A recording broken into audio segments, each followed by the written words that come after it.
নমস্কার। ভগবান শ্রী শ্রী রামকৃষ্ণ পরমহংসদেব, পরম আরাধ্যা শ্রী শ্রী মা শারদামণি এবং বীর সন্ন্যাসী স্বামী বিবেকানন্দের রাতুল চরণে আমার ভক্তিপূর্ণ ভূমিষ্ঠ প্রণাম জানিয়ে শুরু করছি ভক্তের দরবার ইউটিউব চ্যানেলের শ্রীরামকৃষ্ণ ভক্ত মালিকা পাঠ। আমি প্রণাম জানাচ্ছি পরম পূজ্যপাদ শ্রীমৎ স্বামী গম্ভীরানন্দ মহারাজজির রাতুল চরণে। আমরা আজকে পড়ব স্বামী বিজ্ঞানানন্দ মহারাজজির জীবন কথা। স্বামী বিজ্ঞানানন্দের পূর্ব নাম ছিল হরিপ্রসন্ন চট্টোপাধ্যায়। তাহার পিতা তারকনাথ চট্টোপাধ্যায়ের আদি বাসস্থান ছিল ২৪ পরগনার অন্তর্গত বেলঘড়িয়ায়। কর্মোপদেশে তিনি তখন এটোয়াতে বাস করিতেছিলেন। তখন ১৮৬৮ খ্রিস্টাব্দে ৩০ অক্টোবর শুক্রবার ১৫ই কার্তিক ১২৭৫ বঙ্গাব্দ বৈকুণ্ঠ চতুর্দশীতে হরিপ্রসন্ন জন্মগ্রহণ করেন। শৈশবে কাশীধামে পিতৃগৃহে থাকিয়া তিনি বিদ্যাভ্যাস করেন। পরে ১৮৭৮ বেলঘড়িয়ায় আদি পিতৃগৃহে আসেন।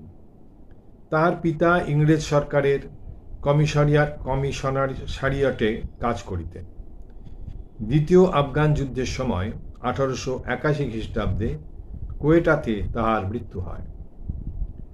বাল্যে পিতৃবিয়োগে হরিপ্রসন্ন বিশেষ কাতর হইলেও আত্মীয় স্বজনের যত্নে সান্ত্বনা লাভ করিয়া বেলঘড়িয়া হইতে কলিকাতায় ট্রেনে গমনাগমন পূর্বক বিদ্যালয়ে পাঠাভ্যাসে রত থাকেন।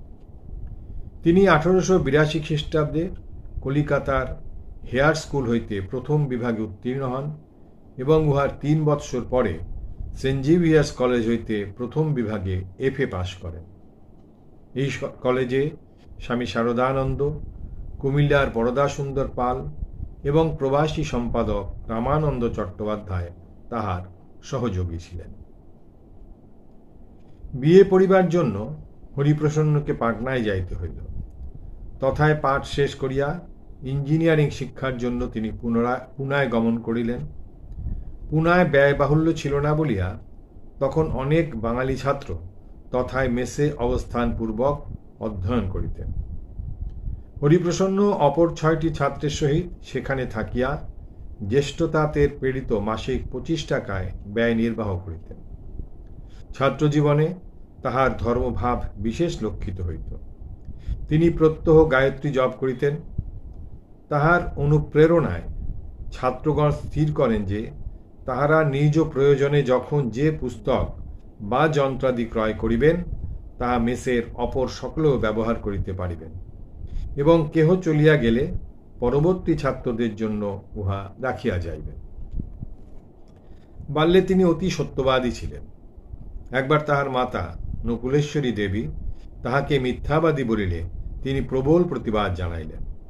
ইহাতেও মাতার প্রত্যয় হইল না দেখিয়া ক্ষোভ সহকারে কহিলেন, আমি যদি মিথ্যা কথা বলে থাকি তবে আমি ব্রাহ্মণ নই, এবং তৎপর স্বীয় যজ্ঞোপবীত ছিন্ন করিলেন। মাতা ইহাতে ভীত হইয়া বলিলেন, কি মহাকল্যাণ করলি। দৈবদূর বিপাকে ইহার পর দিবসই পিতার মৃত্যু সংবাদ আসিল। তখন সদ্য বিধবা মাতা দারুণ শোকে বলিলেন, তোর অভিশাপেই এমনটি হল। আর এক ঘটনায় তাহার আস্তিকতার প্রমাণ পাওয়া যায়। তিনি শুনিয়াছিলেন বানর মৃত্যুকালে রাম নাম করে। একদিন তিনি বাড়ির বাঁশঝাড়ের দিক হইতে বন্দুকের শব্দ শুনিয়া ছুটিয়া গিয়া দেখিলেন গুলিতে আহত এক বানর নিচে চিত হইয়া পড়িয়া করজোরে কাঁদিতেছে। তাহার মনে হইল বানর সত্যই রাম নাম করিয়া প্রাণ ত্যাগ করিতেছে। পুনা কলেজের এই নিয়ম ছিল, যে দুইজন ছাত্র প্রথম ও দ্বিতীয় স্থান অধিকার করিতেন তাহারা যথাক্রমে বোম্বাই ও ভারত সরকারের চাকরি পাইতেন।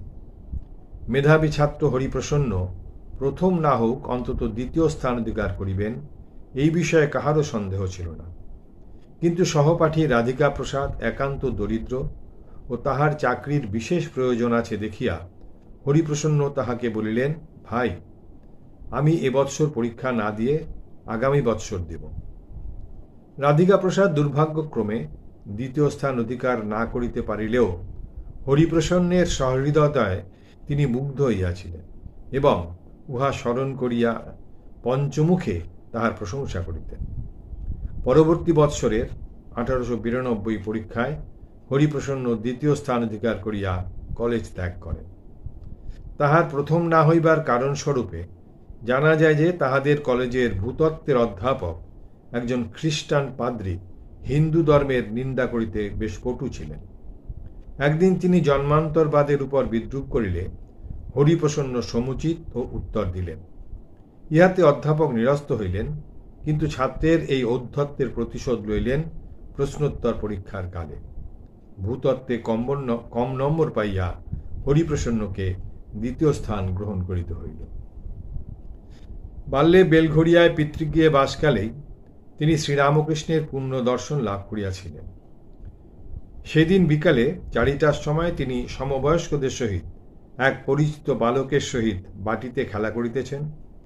এমন সময় একটি সঙ্গী সংবাদ আনিল, পরমহংস মহাশয় বেলঘড়িয়ার উদ্যানে আসিয়া 1879 খ্রিস্টাব্দের 15 সেপ্টেম্বর কেশবচন্দ্রের সহিত মিলিত হইয়াছেন। ক্রীড়ারত হরিপ্রসন্নের পরিধানে একখানি মাত্র ধুতি। ওই অবস্থায় তিনি নুনকোট খেলা ত্যাগ করিয়া সঙ্গীদের সহিত পরমহংসকে দেখিতে চলিলেন। তখন পরমহংস সম্বন্ধে কৌতুক ব্যতীত তাহার কোনো স্পষ্ট ধারণা ছিল না, আর গেরুয়ার প্রতি একটু ভীতিও ছিল। তাই এই দর্শনের স্মৃতি তাহার মনে অতি অস্পষ্ট ছিল এবং বর্ণনাকালে অন্যান্য দর্শনের সহিত মিশ্রিত হইয়া পড়িত। তাহার দ্বিতীয় দর্শন হয় দেওয়ান গোবিন্দ মুখার্জির গৃহে 18 ফেব্রুয়ারি 1883। উক্ত দর্শন সম্বন্ধে তিনি বলেন, গিয়ে দেখি ঠাকুর সাদা কাপড় পরা দাঁড়িয়ে আছে। এক অদ্ভুত দৃশ্য। মুখের ভাব যেন কি রকম, পাকা ফুটি যেমন ফেটে যায় এ যেন সেই রকম। মুখ বিকৃত বলা চলে না, শরীরের সব শক্তি যেন উপরের দিকে উঠে গেছে। মুখে দিব্য ভাব আর ধরছে না, দাঁত সব বেরিয়ে পড়েছে, চোখ যেন কি দেখছে আর বিভোর হয়ে গেছে। ঠাকুর রামপ্রসাদী গান গেয়েছিলেন। গানের সঙ্গে সঙ্গে তার ওই রকম ভাব দেখে মনে হলো তিনি যেন মা কালীকে প্রত্যক্ষ দেখতে পাচ্ছেন আর আনন্দেতে মেতে আছেন। কিছু পরে ঠাকুর বসলেন। ঠাকুর যখন দাঁড়িয়েছিলেন তখন যেন মা কালীর ভাব, কিন্তু এখন শ্রীকৃষ্ণের ভাব। সেই দিন সন্ধ্যার পরে তাহারা বাড়িতে ফিরিলেন। অতঃপর 1883 নভেম্বর মাসে তিনি সহপাঠী শারদানন্দ ও বরদাপালের সহিত নৌকাযোগে দক্ষিণেশ্বরে গমন করিয়া ঠাকুরের পদপ্রান্তে প্রণাম করিবা মাত্র তিনি জানাইলেন যে তিনি তখনই কলিকাতা যাইতে উদ্যত, গাড়ি আনিতে গিয়াছে। ঘরের মেঝেতে মাদুরের উপর বসিয়া তাহারা তথায় উপস্থিত বাবুরামের নিকট হইতে গন্তব্যস্থানের ঠিকানা জানিয়া লইলেন এবং ঠাকুরের নিকট ইহাও অবগত হইলেন যে তাহাদের তথায় যাইতে আপত্তি নাই। তদনুসারে তাহারা নৌকাযোগে মণিমল্লিকের সিঁদুরিয়াপটির বাড়িতে অপরাহ্ন 4টায় উপস্থিত হইয়া ঠাকুরের লীলা বিলাস দর্শনে তৃপ্ত হইলেন। সেদিন গৃহে ফিরিতে দেরি হইল, তাই জননী হরিপ্রসন্নকে কারণ জিজ্ঞাসা করিলেন। পরমহংসদেবের নিকট গিয়াছিলেন শুনিয়া মাতা ভর্ৎসনাপূর্বক বলিলেন, সেই পাগলের ওখানে গিয়েছিলে যে 350 ছেলের মাথা খারাপ করে দিয়েছে। গর্ভধারীর এই কথার উল্লেখ করিয়া হরিপ্রসন্ন মহারাজ পরে বলিতেন, সত্যই মাথা খারাপ বটে, এখনো মাথা গরম হয়ে আছে।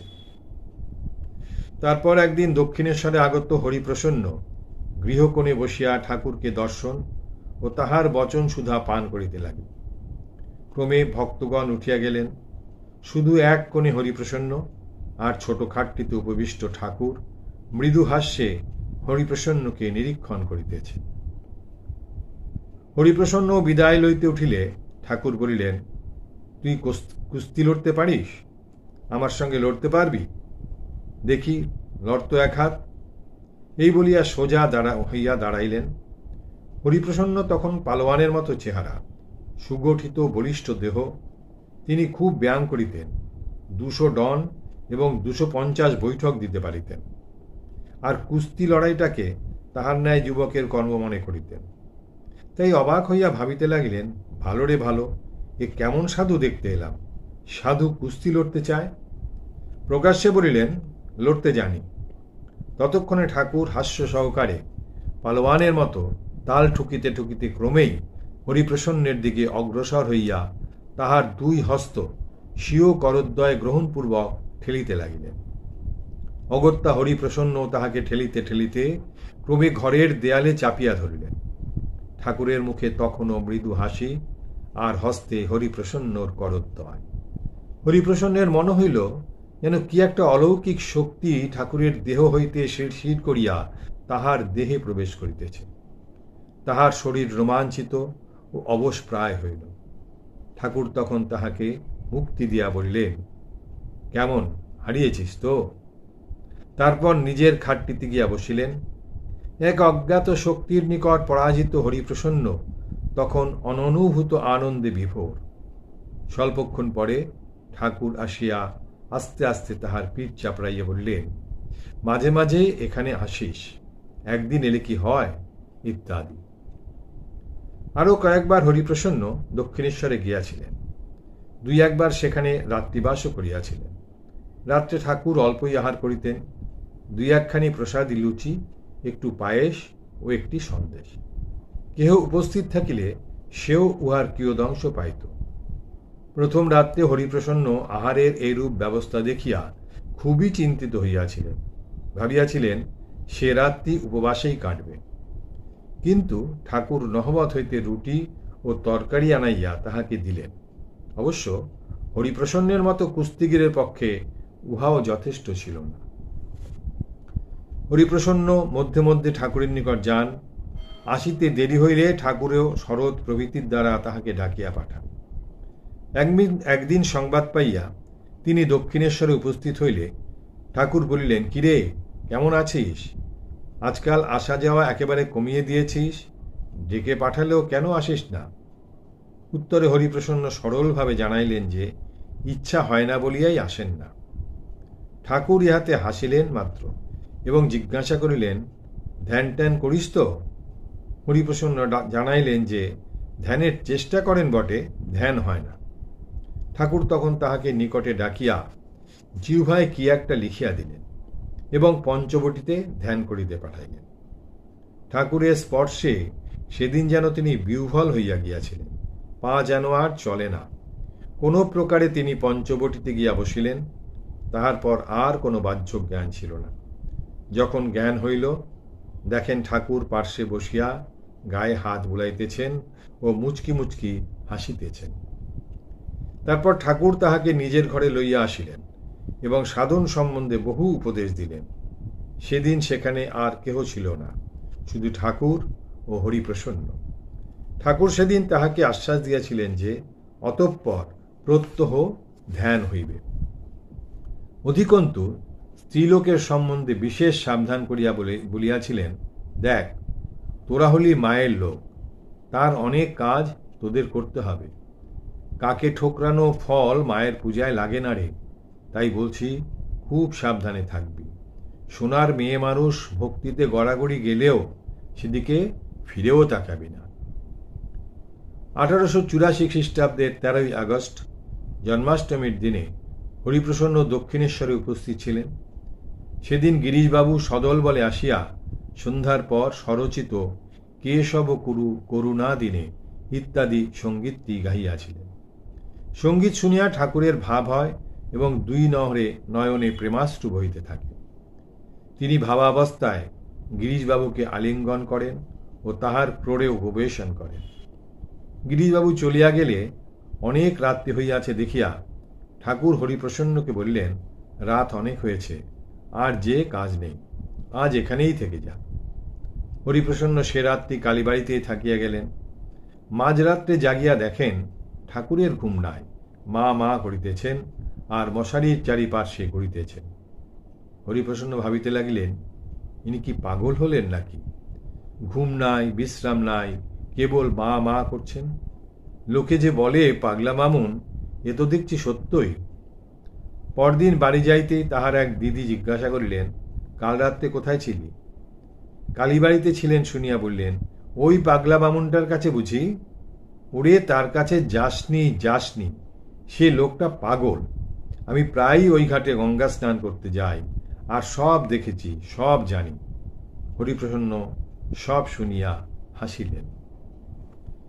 হরিপ্রসন্ন প্রথম যেদিন ঠাকুরের মুখে শুনিলেন, যে রাম, যে কৃষ্ণ, সেই এ শরীরে রাম ও কৃষ্ণ, সেদিন তাহার তেমন বিশ্বাস হয়নি।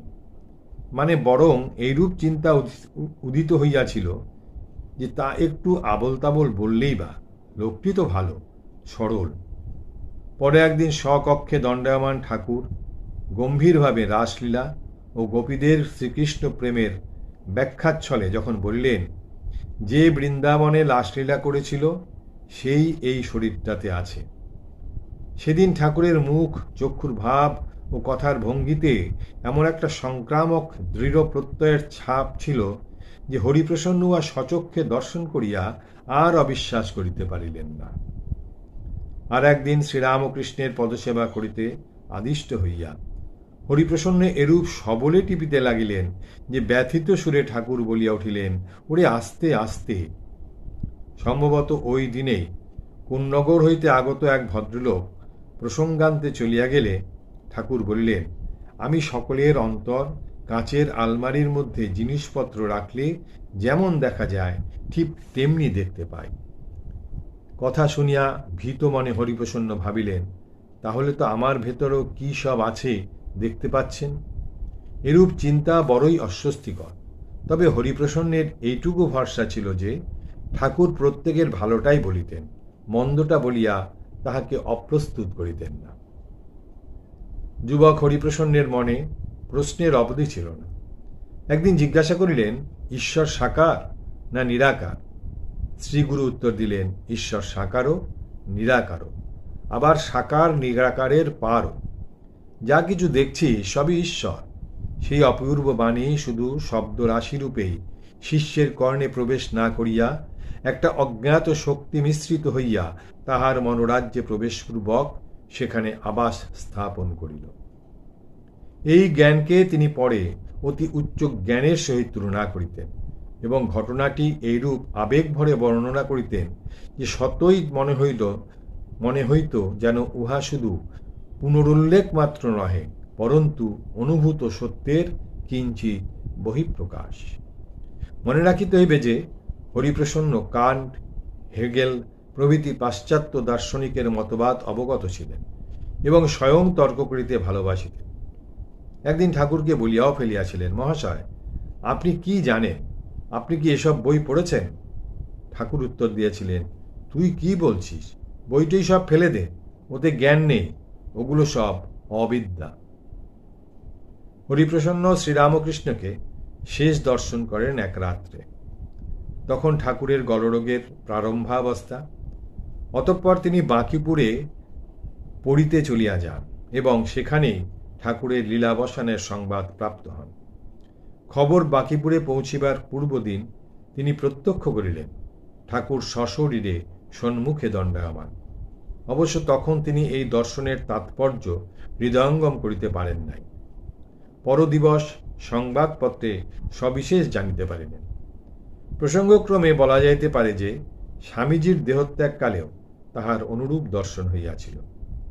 হরিপ্রসন্ন তখন এলাহাবাদে গুডশেড রোডের উপর ব্রহ্মবাদীন ক্লাবে থাকেন। ঠাকুর ঘরে ধ্যানকালে তিনি দেখিলেন স্বামীজি ঠাকুরের ক্রোড়ে উপবিষ্ট। দেখিয়া ভাবিলেন, এ আবার কি? যথাসময়ে বেলুড় হইতে সংবাদ আসিল, স্বামীজি মহাসমাধি লাভ করিয়াছেন। পুনা হইতে ইঞ্জিনিয়ারিং পাশ করিয়া হরিপ্রসন্ন 1893 খ্রিস্টাব্দে গাজীপুরে ডিস্ট্রিক্ট ইঞ্জিনিয়ার নিযুক্ত হইলেন। গাজীপুরে অবস্থানের সুযোগে তিনি কয়েকবার পওহারী বাবাকে দর্শন করেন। গাজীপুর ব্যতীত এটোয়া, বুলন্দশহর, মিরাট ও মধ্যপ্রদেশের কয়েকটি স্থলেও তিনি কার্যোপলক্ষে অবস্থান করেন। যখন যেখানেই থাকুন না কেন তিনি গুরুভ্রাতাদের সহিত ঘনিষ্ঠ সম্বন্ধ রাখিতেন। এইরূপে একবার এটোয়াতে তিনি স্বামীজির দর্শন পান।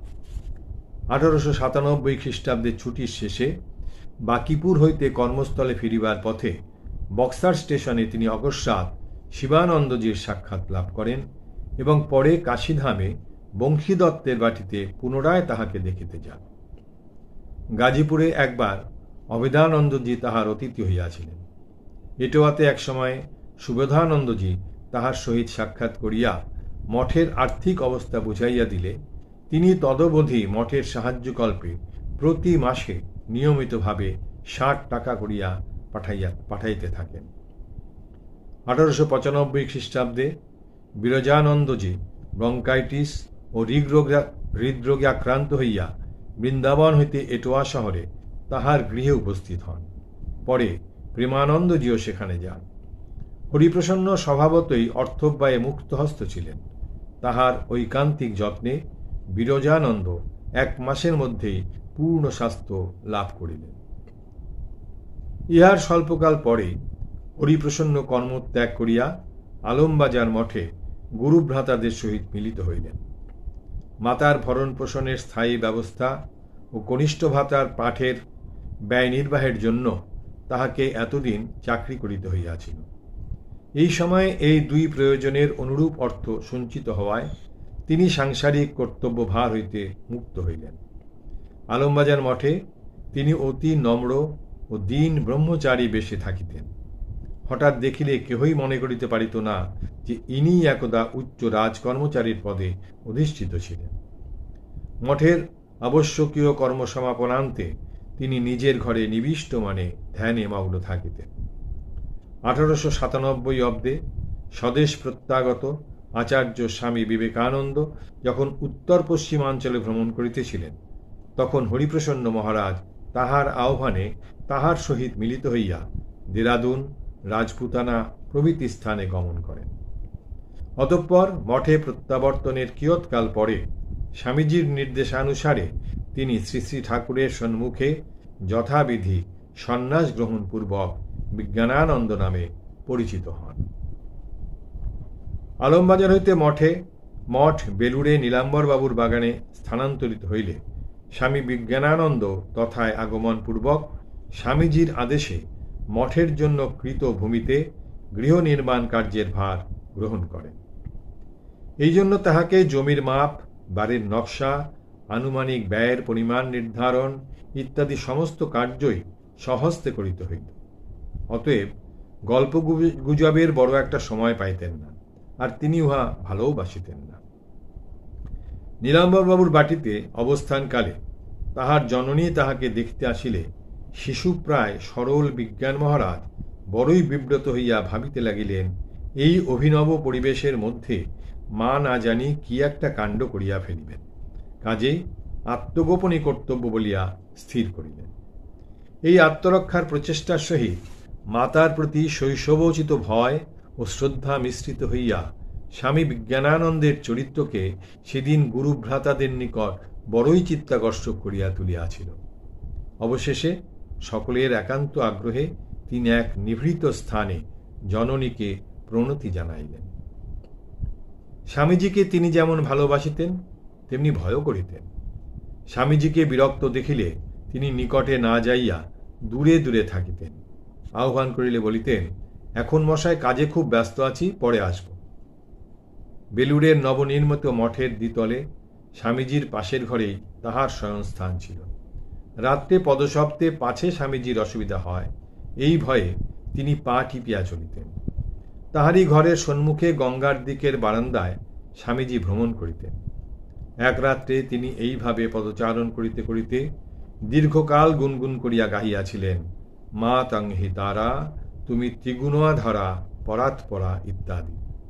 এই সকল স্মৃতি বিজ্ঞান মহারাজের মনে এতই জাগরুক ছিল যে পরবর্তীকালেও তিনি ওই স্থানগুলিতে স্বামীজির উপস্থিতি অনুভব করিয়া বলিতেন, স্বামীজি এখনও তাহার ঘরে আছেন, আমি তো তার ঘরের পাশ দিয়ে যাবার সময় খুব পা টিপে টিপে চলি, যাতে তার কোনো অসুবিধা না হয়। আর তার ঘরের দিকে বড় একটা তাকাই নেই, পাছে চোখাচোখি হয়ে যায়। এমনি কৌতূহলী কোনো শ্রোতা যদি প্রশ্ন করিতেন, কখনো স্বামীজিকে দেখতে পান, তবে নিঃসন্দিগ্ধ উত্তর আসিত, তিনি রয়েছেন, আর দেখতে পাব না। এইরূপ দৃঢ় বিশ্বাসের পশ্চাতে ছিল আরও বহু অনুভূতি। এক রাত্রে তিনি উঠিয়া দেখিলেন যেন স্বামীজির কক্ষে আলো জ্বলিতেছে। প্রথমে তাহার মনে হইল হয়তো স্বামীজি নিশীথে অধ্যয়নাদি করিতেছেন। ঔৎসুক্যবশত দ্বারের মধ্য দিয়া অভ্যন্তরে দৃষ্টিপাতপূর্বক তিনি দেখিলেন স্বামীজি ধ্যানস্থ, আর তাহারই অঙ্গের আভায় কক্ষ উদ্ভাসিত। আরেকটি ঘটনার কথাও তিনি বলিয়াছিলেন। স্বামী বিজ্ঞানানন্দের ঐকান্তিক পরিশ্রম ও স্থাপত্য কৌশলে মঠের মূল বাটি এবং পূজাগৃহ সমাপ্ত হইলে তাহার প্রস্তাবে স্বামীজি গঙ্গার ধারে পোস্তা নির্মাণের ব্যবস্থা করিতে বলিলেন। এই কার্যে নিযুক্ত থাকাকালে এক দ্বীপ্রহরে ভাটার সময় রৌদ্রে দণ্ডায়মান বিজ্ঞানানন্দ মহারাজ গলদঘর্ম হইয়া নিবিষ্ট মনে কার্য পরিচালনা করিতেছেন, যাহাতে জোয়ার আসিবার পূর্বেই আরব্ধ কর্ম সমাপ্ত হইয়া যায়। তাই জল পিপাসায় কণ্ঠ শুষ্ক হইলেও স্থান ত্যাগ অসম্ভব। উপরের দ্বিতলে অসুস্থ স্বামীজি চিকিৎসকের বিধিমতো বরফ দিয়া দুধ পান করিতেছিলেন। পাত্র নিঃশেষিত হইয়া গিয়াছে।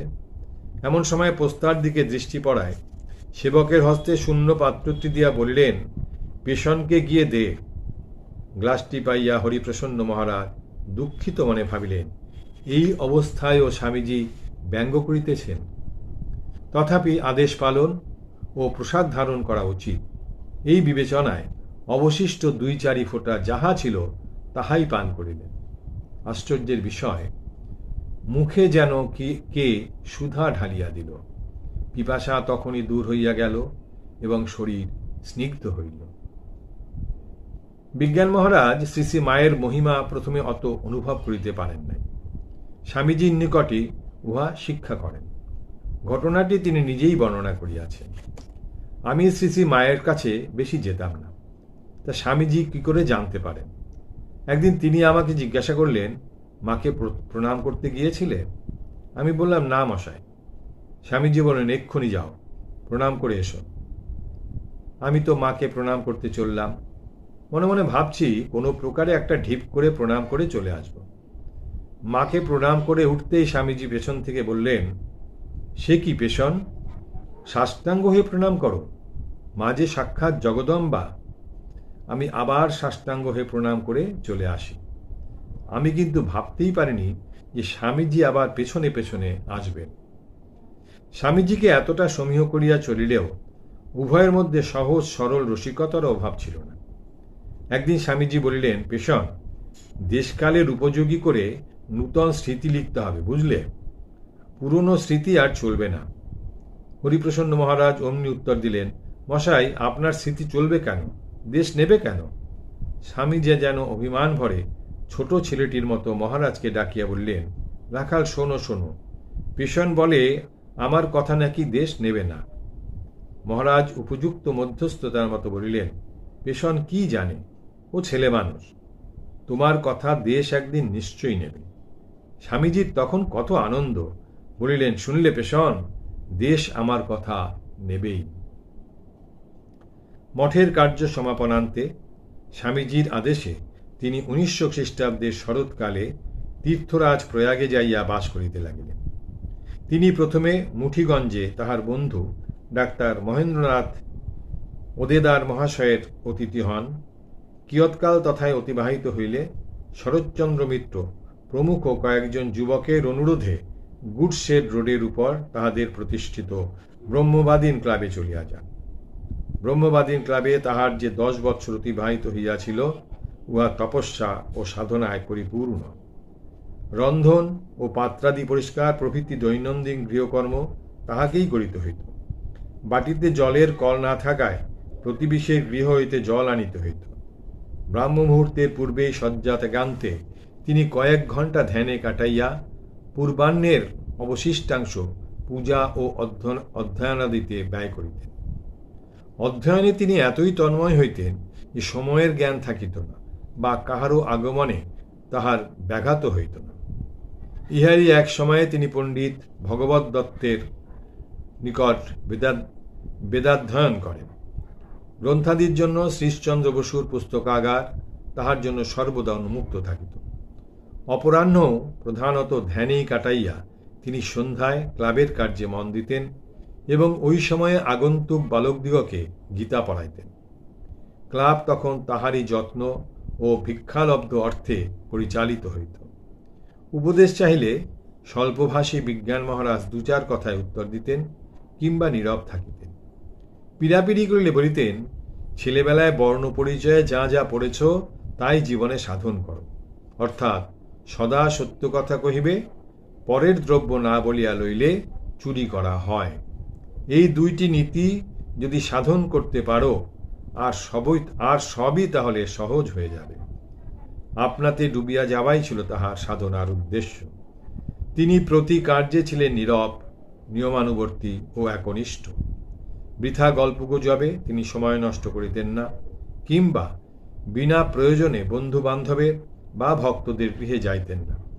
ক্লাবে তাহার ৩ বৎসর বাসের পর গৃহস্বামী উহা হস্তান্তর করিতে উদ্যত হইয়াছেন জানিয়া বিজ্ঞানানন্দজির অকৃত্রিম বন্ধু মেজর বামন দাস বসু তাহার প্রয়াগবাস নিষ্কণ্টক করিবার উদ্দেশ্যে স্বয়ং গৃহখানি ক্রয় করিয়া সামান্য ভাড়ায় ক্লাবকে ব্যবহার করিতে দেন এবং জলের কলের অভাব আছে দেখিয়া তাহাও দূর করেন।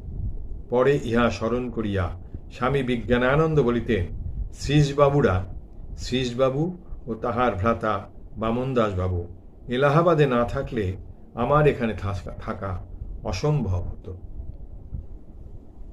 শ্রীরামকৃষ্ণের নির্দেশানুসারে তিনি স্ত্রীলোক সম্বন্ধে সর্বদাই অতি সাবধান ছিলেন। আশ্রমের অভ্যন্তরে তাহাদের প্রবেশ নিষিদ্ধ ছিল। একবার তাহার সহোদরা তাহাকে দেখিতে আসিলে আশ্রমের বাহিরে ধর্মশালায় তাহার বাসস্থান নির্দিষ্ট হইয়াছিল। আর একদিন আশ্রম কর্মে নিযুক্ত ম্যাথর স্বয়ং না আসিয়া তাহার কন্যাকে পাঠাইলে তিনি মেয়েটিকে বলিয়া দিলেন সে যেন তাহার পিতাকে জানাইয়া দেয় যে আশ্রমের আর ম্যাথরের আবশ্যক নাই। পরে ম্যাথর আসিয়া অনুনয় বিনয় করিতে থাকিলে তিনি বলিলেন যে অতঃপর হয় সে নিজে কাজ করিবে কিংবা পুরুষ কাহাকেও পাঠাইবে। স্ত্রীলোক সম্বন্ধে এই কঠোর নিয়ম তিনি বৃদ্ধ বয়সেও পালন করিয়াছিলেন। দেহত্যাগের স্বল্পকাল পূর্বে জনৈকা ভক্তিমতী মার্কিন মহিলা প্রয়াগে আসিয়া তাহার অনুপস্থিতিকালে তাহার জন্য আশ্রমেই অপেক্ষা করিতে লাগিলেন। অনন্তর যথাকালে উক্ত মহিলা বৃদ্ধ স্বামীজিকে আনিবার জন্য রেল স্টেশনে উপস্থিত হইতে তিনি নির্দেশ দিলেন যে তিনি আশ্রমে থাকিতে পারিবেন না। লোকাচারে এইরূপ অনমনীয় মনোভাব প্রকাশিত হইলেও মাতৃজাতির প্রতি তাহার কোনো বিদ্বেষ ছিল না। এমনকি ভগবানের মাতৃভাবকেই তিনি সমধিক আকৃষ্ট হইতেন।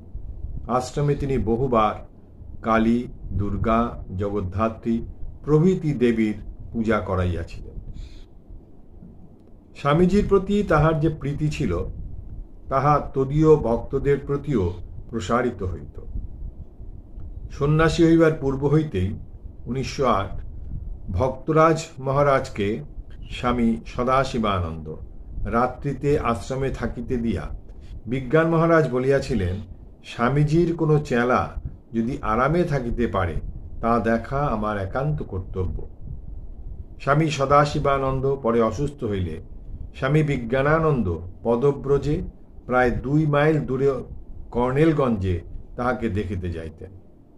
তাহার ঐকান্তিক যত্নে 1910 খ্রিস্টাব্দে স্থায়ী মঠ স্থাপনের জন্য 4,000 মুদ্রা ব্যয়ে মুঠিগঞ্জে একটি বাড়ি করা হয় এবং উহারই সম্মুখে সদর রাস্তার অপর দিকে 1 খণ্ড পতিত জমিও সেবাশ্রম স্থাপনের জন্য 300 টাকায় ক্রয় করা হয়। পরে উহার উপর দাতব্য চিকিৎসালয় নির্মিত হয়। 1910 খ্রিস্টাব্দের অক্টোবরে উক্ত নিজস্ব ভবনে মঠ প্রতিষ্ঠিত হয়। ওই বৎসরই বিজ্ঞানানন্দজিকে কঙ্খল সেবাশ্রমে গৃহ নির্মাণাদির জন্য তথায় যাইতে হয়। 1916 থেকে 18 খ্রিস্টাব্দে তিনি রক্তামাশয়ে খুব ভুগিয়াছিলেন। অপরকে কষ্ট দিতে পরাণমুখ ও সর্বদা আপনভাবে থাকিতে অভ্যস্ত বিজ্ঞান মহারাজের ওই সময়ের অবস্থা যেমন কষ্টদায়ক তেমনি শিক্ষাপ্রদ। দীর্ঘকাল রোগযন্ত্রণায় ভুগিতে থাকিলেও তিনি কাহারও সেবা গ্রহণ না করিয়া নিজ কক্ষে একাকী শয়ন করিয়া থাকিতেন। কাহাকেও আসিতে দেখিলে ওষ্ঠে অঙ্গুলি স্থাপনপূর্বক ইঙ্গিতে জানাইতেন, কথা কহিও না।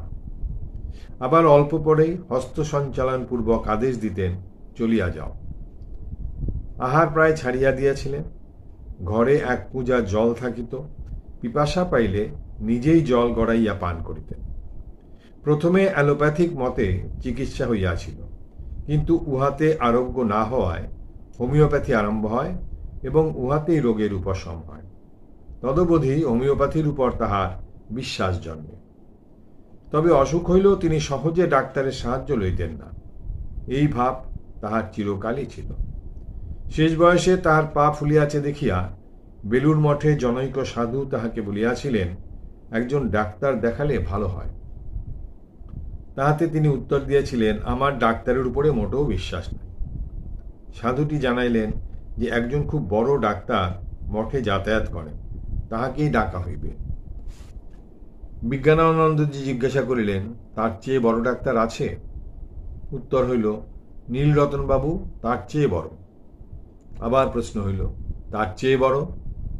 উত্তর, তার চেয়ে বড় এখানে আর কেউ নেই।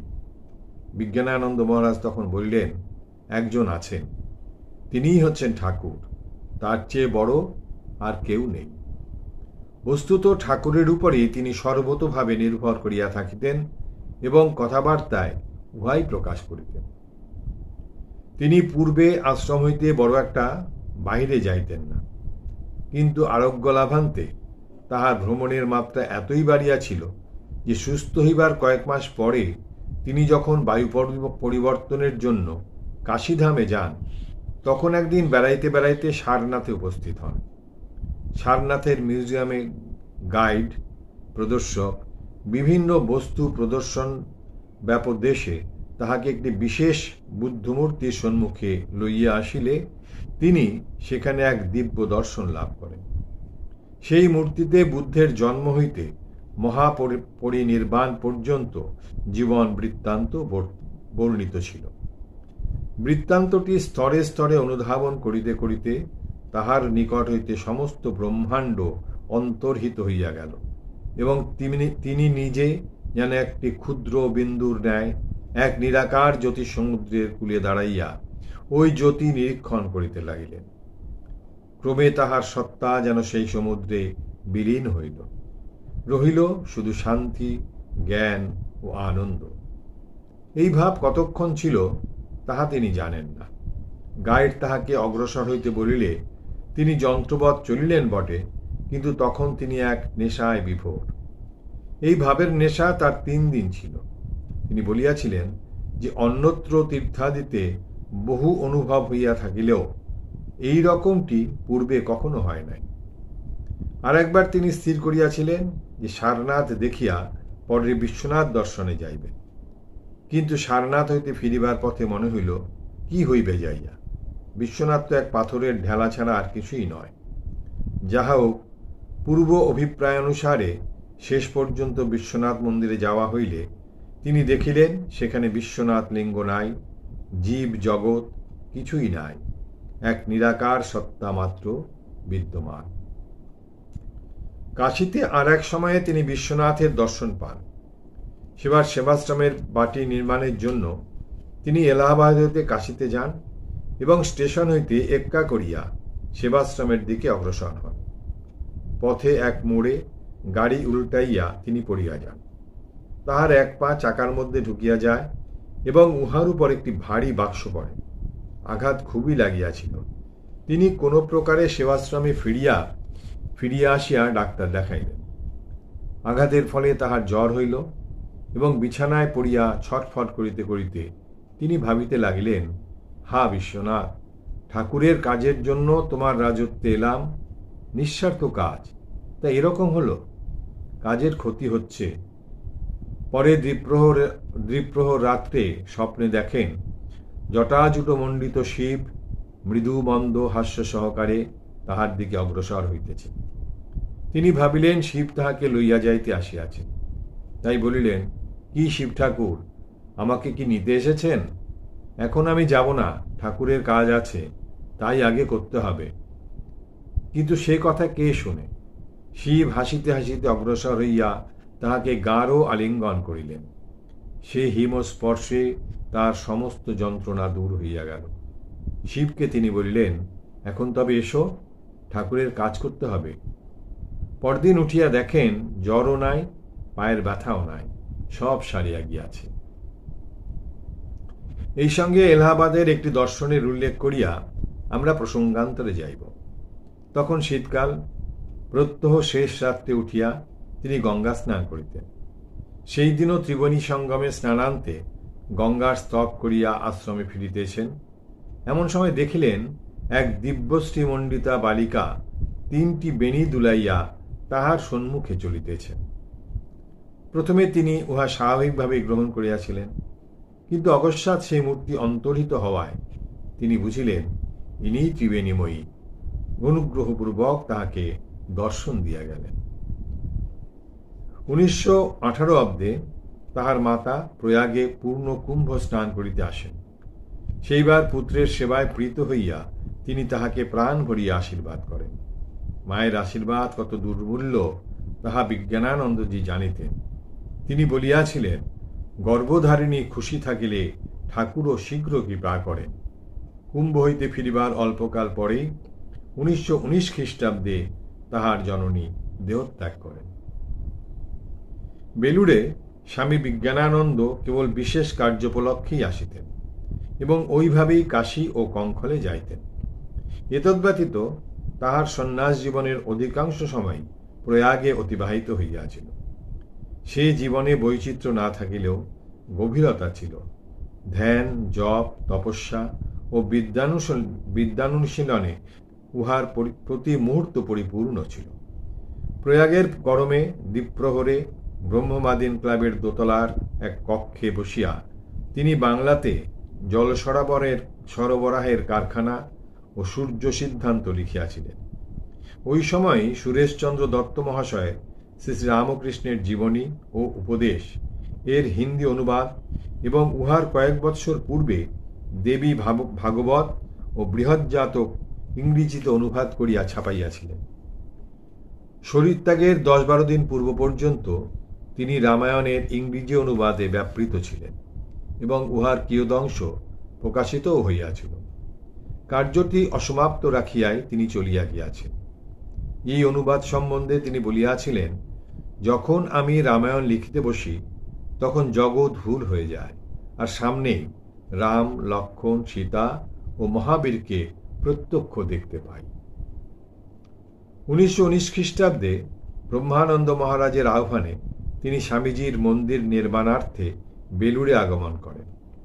স্বামীজির প্রতি অসীম ভক্তির সহিত মহারাজেরও প্রতি অনুপম শ্রদ্ধা ভালোবাসা মিশ্রিত হইয়া তাহাকে এই কার্যে প্ররোচিত করিয়াছিল।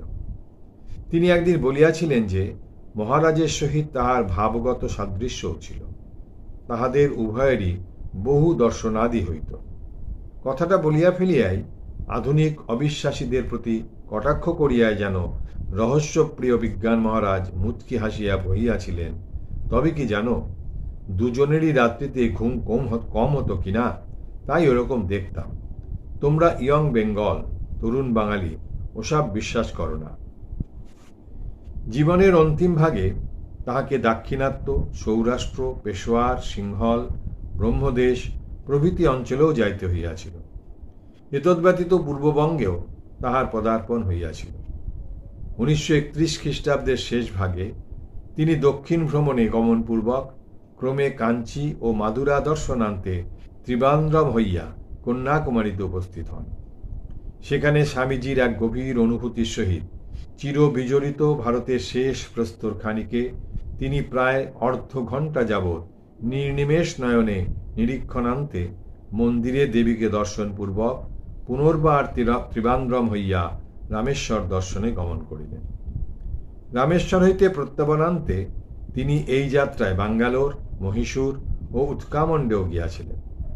পরবৎসর সেপ্টেম্বর মাসে তিনি চিত্রকূট দর্শন করিয়া তাহার দীর্ঘকালের একটি সাধ মিটাইলেন। অতঃপর ওই বৎসরই শীতকালে দ্বারকাধাম দর্শনান্তে রাজকোট আশ্রমে গমন করেন এবং তথা হইতে মুম্বাই হইয়া মুম্বাই নগরে উপনীত হন। 1933 এপ্রিল মাসে তিনি দিল্লি ও লাহোর হইয়া পেশোয়ার ও লান্ডিকোটাল গমন করেন। তিনি সিংহল ভ্রমণেও গিয়াছিলেন। ওই বৎসরই সিংহলে অবস্থানকালে তিনি কেলানিয়া মন্দির, কান্ডির দন্ত মন্দির এবং অনুরাধাপুরমের বোধিবৃক্ষ বৌদ্ধদের এই 3টি প্রধান তীর্থ, সিংহলের গ্রীষ্মাবাস নুয়ারা এলিয়া এবং বাটিকালওয়া ও তিনকুমলিতে রামকৃষ্ণ মিশনের কার্যাবলী দর্শন করেন। 1935 মার্চ মাসে তিনি প্রয়াগ হইতে বেলুর হইয়া ভুবনেশ্বরে গমন করেন এবং তথা হইতে মোটরে কোণারকের সূর্য মন্দির দেখিয়া আসেন। এতদ্ব্যতীত ওই বৎসর তিনি দিনাজপুর, তমলুক, কামারপুকুর, জয়রামবাটি প্রভৃতি স্থানেও গিয়াছিলেন। ওই বৎসরই 27 অক্টোবর নিজস্ব ভূমিতে কানপুরের রামকৃষ্ণ মিশন সেবাশ্রমের ভিত্তি স্থাপন করেন। ঢাকা, বরিশাল ও পাটনায় 1935 অব্দেই তাহার শুভ পদার্পণ হয়। এই সমস্ত স্থলে দীক্ষা ও উপদেশাদির দ্বারা তিনি বহু ভক্তকে কৃপা করেন। পরবৎসর তিনি ঘাটশিলা ও জামশেদপুরে গমনপূর্বক অনুরূপ কৃপা বিতরণ করেন। ওই বৎসরের বিশেষ ঘটনা রেঙ্গুন গমন। রেঙ্গুন হইতে তাহাকে পেগু শহরে শায়িত বুদ্ধমূর্তি দেখাইতে লইয়া যাওয়া হয়। সেই মূর্তি সমক্ষে তিনি বিহ্বল চিত্তে দীর্ঘকাল দণ্ডায়মান রহিলেন।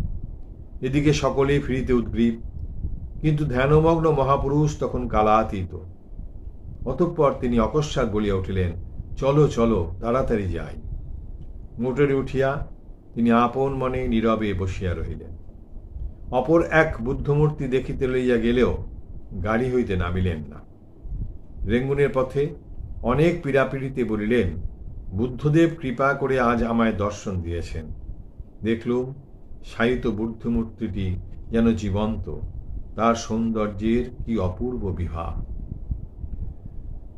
স্বামী বিজ্ঞানানন্দের জীবনের একটি প্রধান ঘটনা বেলুড়ে শ্রীরামকৃষ্ণ মন্দিরের ভিত্তি পুনঃপ্রতিষ্ঠা ও পরে ওই মন্দিরে মর্মর মূর্তিতে ঠাকুর প্রতিষ্ঠা। 1897 খ্রিস্টাব্দের শেষ ভাগে স্বামী বিবেকানন্দের সহিত বিজ্ঞানানন্দ যখন ভারতের উত্তর পশ্চিমাঞ্চলে ভ্রমণ করিতেছিলেন, তখন তাহারা ভারতের স্থাপত্য শিল্প পুঙ্খানুপুঙ্খরূপে পর্যবেক্ষণ ও শ্রীরামকৃষ্ণের ভাবী মন্দির কিরূপ হওয়া উচিত তাহা আলোচনা করিতেন।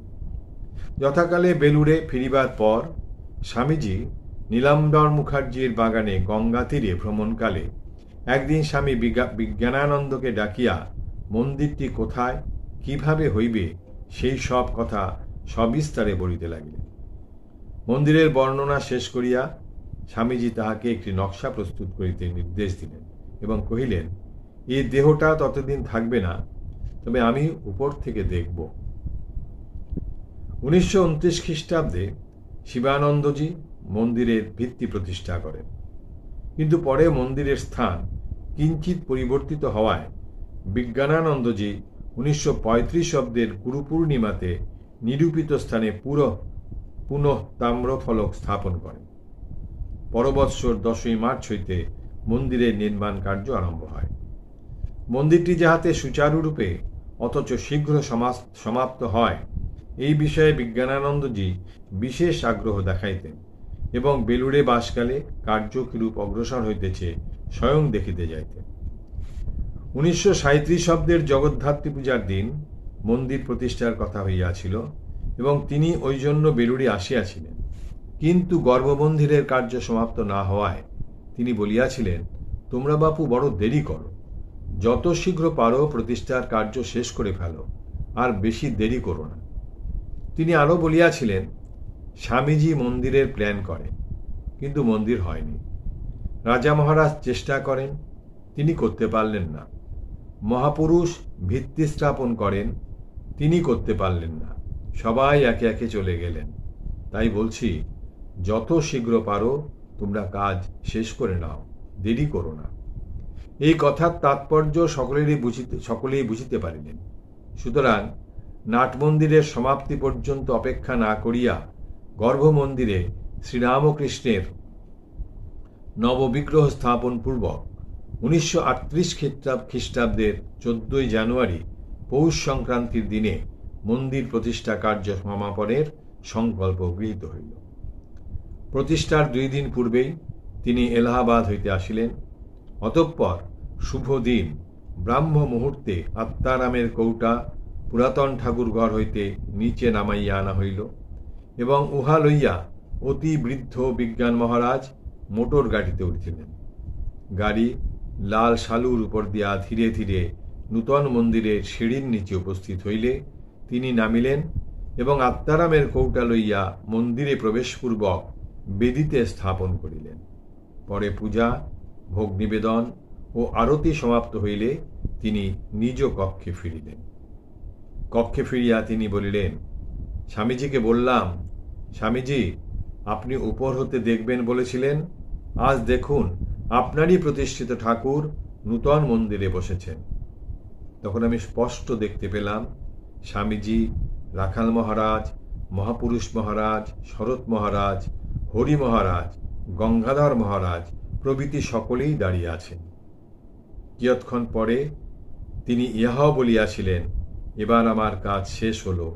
স্বামীজি আমার উপর যে কাজের ভার দিয়েছিলেন সে ভার আজ আমার মাথা থেকে নেমে গেল। 1934 খ্রিস্টাব্দে তিনি বেলুর মঠের ট্রাস্টি এবং সমগ্র মঠ ও মিশনের ভাইস প্রেসিডেন্ট নির্বাচিত হন। অতঃপর স্বামী অখণ্ডানন্দের দেহত্যাগের পরে 1937 খ্রিস্টাব্দে প্রেসিডেন্ট হন। 1938 অব্দে শ্রীরামকৃষ্ণ উৎসবের সময় তিনি শেষবার বেলুর মঠে আগমন করেন। উৎসবান্তে 8ই মার্চ এলাহাবাদে ফিরিয়া যাইবার পর হইতেই তাহার শরীর ক্রমে অসুস্থ হইতে থাকে। চিরকাল স্বাবলম্বী ও ঈশ্বর পরায়ণ তিনি জাগতিক প্রতিকার ও চিকিৎসা দিতে বিশ্বাস করিতেন না। সুতরাং প্রতিদিন অবস্থার অবনতি হইতে থাকিলেও কাহারও সেবা গ্রহণ বা কোনরূপ চিকিৎসায় সম্মত হইলেন না, বরং বাহিরের লোকের আশা বন্ধ করিয়া দিলেন। এদিকে আবার যথাসময়ে চেয়ারে বসিয়া দৈনন্দিন কার্যের নির্দেশও দিতে থাকিলেন। কিন্তু 9ই এপ্রিল তাহাকে শয্যা গ্রহণ করিতে হইল।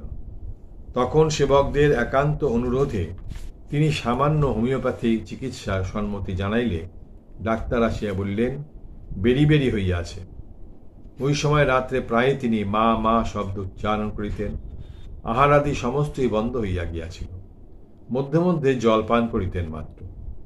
অবশেষে 25 এপ্রিল সোমবার অপরাহ্ন 3:20 সময় তিনি লীলাসম বরণ করিলেন। পরদিন কাশী, হরিদ্বার ও অন্যান্য স্থান হইতে আগত সন্ন্যাসীরা শোভাযাত্রা সহকারে তাহার পূত দেহ ত্রিবেণী সঙ্গমে লইয়া গিয়া সেখানে সলিল সমাধি দিলেন। বিজ্ঞানানন্দজির অনাড়ম্বর সাধুবৃত্তিতে সকলেই আকৃষ্ট হইতেন। এইরূপে মদনমোহন মালব্য, অধ্যাপক উমেশচন্দ্র বসু, মেজর বামন দাস বসু প্রভৃতি বিশিষ্ট ভদ্রমহোদয়গণ তাহার সহিত ঘনিষ্ঠভাবে পরিচিত হইয়াছিলেন। আবার বালকদের সহিত তিনি প্রাণ খুলিয়া মিশিতেন। কিন্তু ছেলেদের সহিত হাসি তামাশা ও ক্রীড়াদি করিলেও তিনি কখনো নিজেকে হারাইয়া ফেলিতেন না। অনিচ্ছাস্থলে তাহার গাম্ভীর্য দেখিয়া বালকেরা সসম্ভ্রমে দূরে সরিয়া যাইত। বৃদ্ধ বয়সে দীক্ষিত শিষ্যদের সহিত ব্যবহার কালেও তাহার এইরূপ চরিত্র সকলের দৃষ্টি আকর্ষণ করিত। তাহার উপদেশগুলি অনেক ক্ষেত্রে হাস্যরস সমন্বিত হইয়া বড়ই চিত্তাকর্ষক হইত। বিজ্ঞান মহারাজের উপদেশ শুনিতে শুনিতে হয়তো কোনো শ্রোতা কথার ছলে সাহস ভরে বলিয়া ফেলিলেন, আমরা আর আপনার কথার মূল্য কি বুঝব, আমাদের কাছে ওসব গল্পই বটে, ঠাকুরমার গল্প। অমনি তিনি উত্তর দিলেন, হ্যাঁ হে, সবই গল্প, বাস্তবিকই গল্প। পৃথিবীটাকে যদি গল্প মনে করে নেওয়া যায় তাহলে কত আনন্দ, আর যাই এটাকে বাস্তবিক মনে করলে অমনি কষ্ট। ধর্মজগতে বিশ্বাসের প্রয়োজন আছে শুনিয়া একজন বলিলেন, কিন্তু মহারাজ, আমাদের যে বিশ্বাসের অভাব। এই উক্তির ভ্রম দেখাইয়া তখনই বিজ্ঞান মহারাজ বলিলেন, জগতে এমন কোনো মানব নেই যার বিশ্বাস আদৌ নাই। বিশ্বাস ব্যতীত আপনি একটি নিঃশ্বাসও নিতে পারবেন না। জনৈক ভক্ত আসিয়া বললেন, মহারাজ, আপনার এখানে এলে আমাদের আনন্দ হয়, তাই আসি।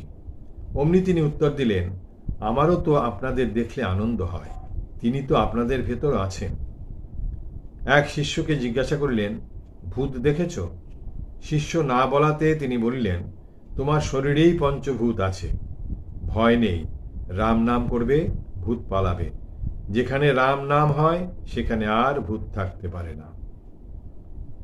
স্বামী বিজ্ঞানানন্দের সাধারণ ব্যবহারাদি দর্শনে মনে হইত তিনি যেন অত্যন্ত খামখেয়ালী লোক, কিন্তু চেষ্টা করিয়া মিশিলে তাহার অন্তরের মহত্ব, ঔদার্য ও কোমলতা দেখিয়া আশ্চর্য বোধ হইত।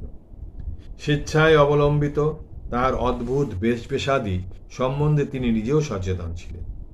তাহার অপূর্ব বিশাল জামা, কানঢাকা টুপি, মোজা ইত্যাদি দেখিয়া পথিক কখনো কৌতূহলে চাহিয়া থাকিলে তিনি বলিতেন, কেয়া দেখতা হায়, হাম বান্দর হায়, রামজি কা বান্দর।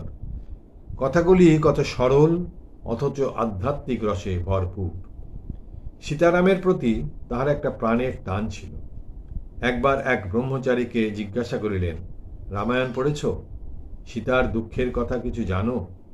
এই বলিয়া সীতার দুঃখের কথা এমন আবেগ বরে বলিতে লাগিলেন যে অবশেষে নিজেই কাঁদিয়া আকুল। উচ্চ আত্মরাজ্যে বিচরণ করিলেও তিনি দেশের স্বাধীনতা আন্দোলনের নৈতিক দিকটার প্রতি উদাসীন ছিলেন না। দেশ সেবকদের ত্যাগ ও সংঘবদ্ধভাবে অহিংস যুদ্ধ তাহার প্রাণে সাড়া জাগাইত। 1931 অব্দের শেষাংশে পণ্ডিত জওহরলাল বন্দী হইলে ভারতব্যাপী হরতাল হয়। সেই দিন নিদ্রা ত্যাগ করিয়া বিজ্ঞানানন্দ মহারাজ বলিয়াছিলেন, এইমাত্র স্বপ্নে স্বামীজিকে দেখলাম, তিনি অস্থিরভাবে পায়চারি করছেন। দেশনেতার অবমাননায় স্বামী বিজ্ঞানানন্দের মন তখন অস্থির হইয়া উঠিয়াছিল। ইহার বহু পূর্বে তিনি 1925 অব্দের কংগ্রেস দেখিতে কানপুর গিয়াছিলেন।